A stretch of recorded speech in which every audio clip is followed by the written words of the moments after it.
Chapter 8, The Trunchbull. And if you remember, she is the person who runs the school. So we're going to find out about Miss Trunchbull. Maybe she's as nice as Miss Honey. Hmm. In the interval, Miss Honey left the classroom and headed straight for the headmistress's study. She felt wildly excited. She had just met a small girl who possessed, or so it seemed to her, quite extraordinary qualities of brilliance. There had not been time yet to find out exactly how brilliant the child was, but Miss Honey had learned enough to realize that something had to be done about it as soon as possible. It would be ridiculous to leave a child like that stuck in the bottom form. Normally, Miss Honey was terrified of the headmistress and kept way away from her. But at this moment, she felt ready to take on anybody. She knocked on the door of the dreaded private study. Enter, boomed the dreaded private. Enter, boomed the deep and dangerous voice of Miss Trunchbull. Miss Honey went in. Now, most head teachers are chosen because they possess a number of fine qualities. They understand children and they have the children's best interests at heart. They are sympathetic, they are fair, and they are deeply interested in education. Miss Trunchbull possessed none of these qualities, and how she ever got her present job was a mystery. She was, above all, a most formidable female. She once had been a famous athlete, and even now the muscles were still clearly in evidence.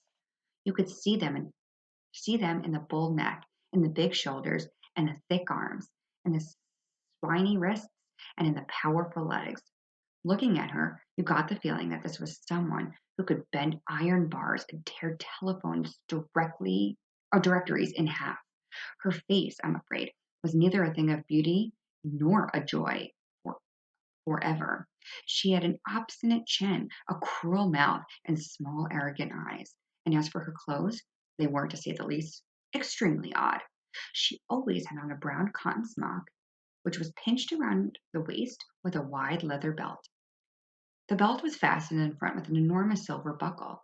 The massive thighs which emerged from out of the smock were encased in a pair of extraordinary breeches, bottled green in color and made of coarse twill.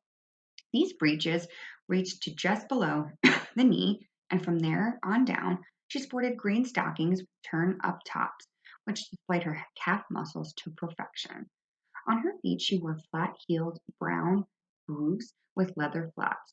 She looked, in short, more like a rather eccentric and bloodthirsty follower of a staghound than the headmistress of a nice school for children.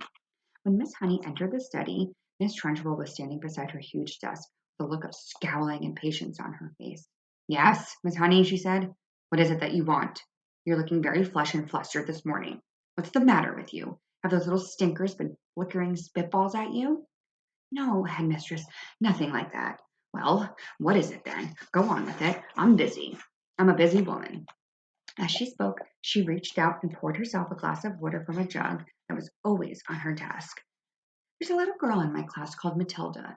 Woodworm, Miss Honey began. That's the daughter of a man who owns Wormwood Motors in the village, Miss Trunchbull barked. She hardly ever spoke in a normal voice. She either barked or shouted. An excellent person, Woodworm, she went on. I went in there only yesterday. He sold me a car, almost new, only done 10,000 miles. Previous owner was an old lady who took it out once a year at the most. A terrific bargain. Yes, I like Woodworm. A real pillar of our society. He told me the daughter was a bad lot, though. He said to watch her. He said if it was anything bad ever happened in the school, it was certain to be his daughter who did it. I haven't met the little brat yet, but she'll know about it when I do. Her father said she's a real wart. Oh no, headmistress, that can't be right, Miss Honey cried. So if you just pause here and think about that for a second, Miss Trunchbull bought a car from Mr. Woodworm. She's calling him an outstanding man. Clearly, she doesn't know him, right? Like we know him. And Mr. Woodworm had a conversation with Miss Trunchbull while he sold her the car, and he said, "Oh yeah, my daughter's going to go to that school. Watch out for her. She's terrible." So just think about that conversation happening because we know Matilda and we know she's lovely. So it's really, and I think Miss Honey is like, wait, I think we might have the wrong person here. Oh, yes, Miss Honey, it darn well is right. In fact, now I come to think of it, I'll bet she was the first who put that stink bomb under my desk here first thing this morning. The place stank like a sewer. Of course it was her. I shall have her for that. You see if I don't.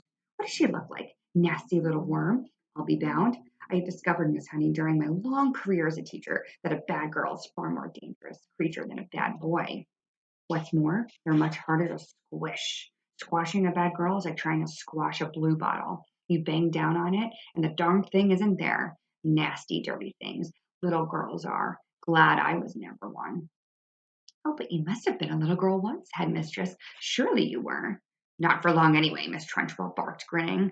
I became a woman very quickly. She's completely off her rocker, Miss Honey told herself. She's balmy as a bed bug. Miss Honey stood res- resolutely before the headmistress. For once, she was not going to be browbeaten. I must tell you, headmistress, she said, that you were completely mistaken about Matilda putting a stink bomb under your desk. I am never mistaken, Miss Honey. But headmistress, the child only arrived in the school this morning and came straight to the classroom. Don't argue with me, for heaven's sakes, woman. This little brute Matilda, or whatever her name is, has stink bombed my study. There's no doubt about it. Thank you for suggesting it. Oh, but I didn't suggest it, Miss Headmistress. Of course you did. Now what was it that you want, Miss Honey? Why are you wasting my time? I came to talk to you about Matilda, Headmistress. I have extraordinary things to report about the child. May I please tell you what happened in class just now? I suppose. She set fire to your skirt or scorched your knickers, Miss Trunchbull? She snorted. No, no, no, Miss Honey cried out. Matilda is a genius. At the mention of this word, Miss Trunchbull's face turned purple, and her whole body seemed to swell up like a bullfrog's. A genius, she shouted. What piffle is this you're talking about, madam? You must be out of your mind. I've her father's word for it that the child is a gangster. Her father is wrong, headmistress. Don't be a twerp, Miss Honey. You've never met the little beast. You've met the little beast for only a half an hour, and her father has known her all her life. But Miss Honey was determined to have her say, and now that she began to describe some of the amazing things Matilda had done with the arithmetic. So she learned a few tables by heart. Has she, Miss Trunchbull barked? My dear woman, that doesn't make her a genius, it makes her a parrot. But headmistress, she can read. So can I, Miss Trunchbull snapped. It is my opinion, Miss Honey, that Matilda should be taken out of my form and placed immediately in the top form of the 11-year-olds.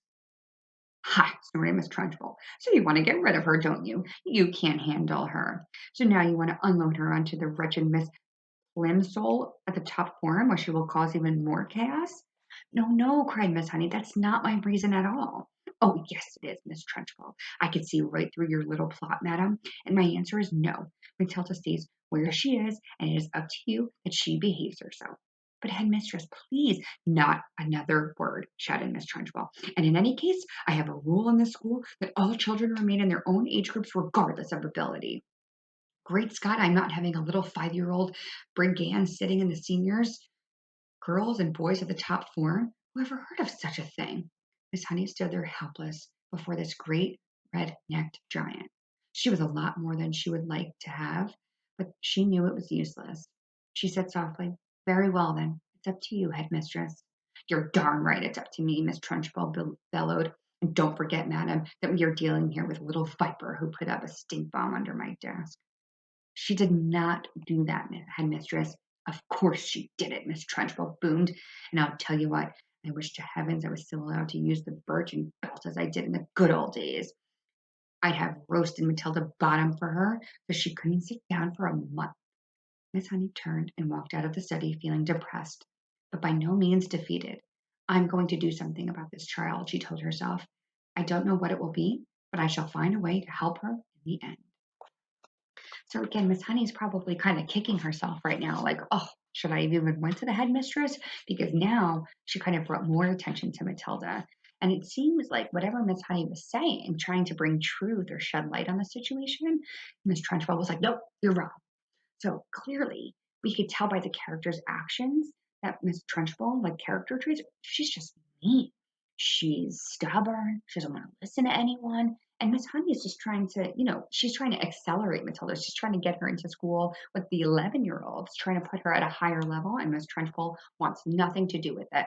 And also, someone played a trick on Miss Trunchbull. Someone put a stink bomb under her desk. Don't get any ideas, boys and girls. And it looks like it looks like she's trying to blame someone and she doesn't know who to blame. But Miss Honey brought her Matilda, the name Matilda, and she's like, oh, that's who must have done it.